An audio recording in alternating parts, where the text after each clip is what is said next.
এমনিতেই বড় বড় বাস খাচ্ছি, এর এর উপরে আবার বাংলাদেশ থেকে কে ফোন করলো? হ্যালো হ্যালো, আসসালামু আলাইকুম ওয়া রাহমাতুল্লাহি ওয়া বারাকাতু। কে বলছেন? আমি শেখ হাসিনা, দিল্লি থেকে বলছি। ম্যাডাম, আমি আসাদুজ্জামান খান বলতেছিলাম। পেরেশানির মধ্যে আছি ম্যাডাম। পুলিশ পিছন দিয়ে বড় বড় ডিম দেয়, বড় বড় শস্য ভুনা দেয়, বড় বড় শশা দেয়। কি করব? এই নিয়ে আপনাকে ফোন করলাম। তোমাদের নিয়ে আর পারা যায় না। দেশ ছেড়ে পালাইতে না পেরে এখন পিছনে বাস খাইতেছো।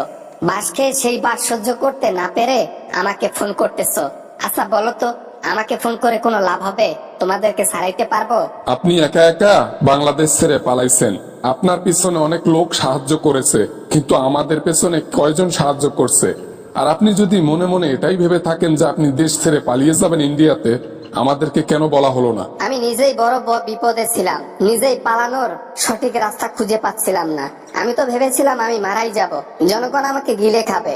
কিন্তু সে সময় সেনাবাহিনীর একটু একটু একটু সাহায্য করলো, তাই পালাতে পারলাম। আপনি যখন পালাইছেন তার 2 দিন অথবা 1 দিন আগে যদি আমাদেরকে বলতেন যে তোমরা সবাই রেডি হয়ে যাও, আমাদেরকে দেশ ছাড়তে হবে, জনগণ আমাদের পিছনে লেগে গেছে, তাই এটা তো করেননি। পিছনে বাস আমরাই খাচ্ছি। তোমরা বাস খাও আর যাই খাও, এইসব ব্যাপারে নিয়ে আমাকে ফোন করবে না।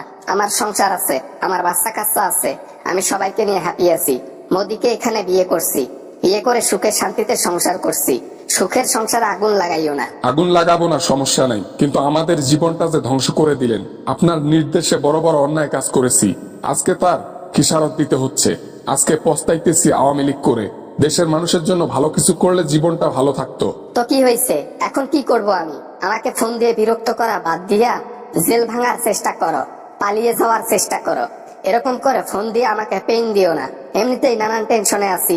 আমি বড় বড় বাস খাচ্ছি ভিতরে ভিতরে, জানো? আপনি বড় বড় বাস খাচ্ছেন আর আমরা এদিকে বড় বড় ডিম খাচ্ছি রাজহাঁসের, তাও আবার সিদ্ধ পিছন দিয়ে। ঠিক আছে, আপনি আয়না ঘরে নিরীহ মানুষকে অত্যাচার করতেন, এখন আপনাদের অপরাধগুলো আমাদের উপর তুলতেছে।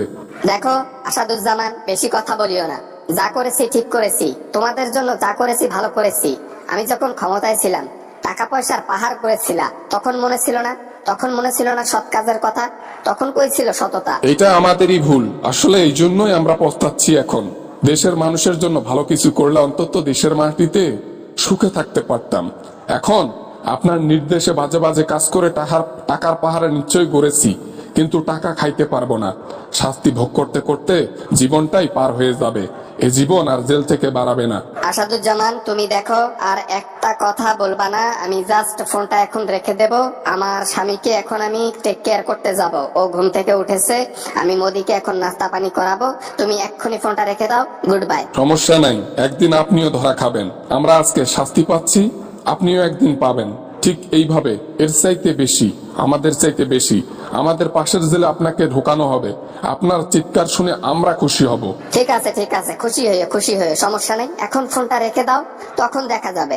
আমার আমার গ্রেফতার করা তো দূরের কথা, আমার অব্দি পৌঁছাতে পারবে না বাংলাদেশের প্রশাসন।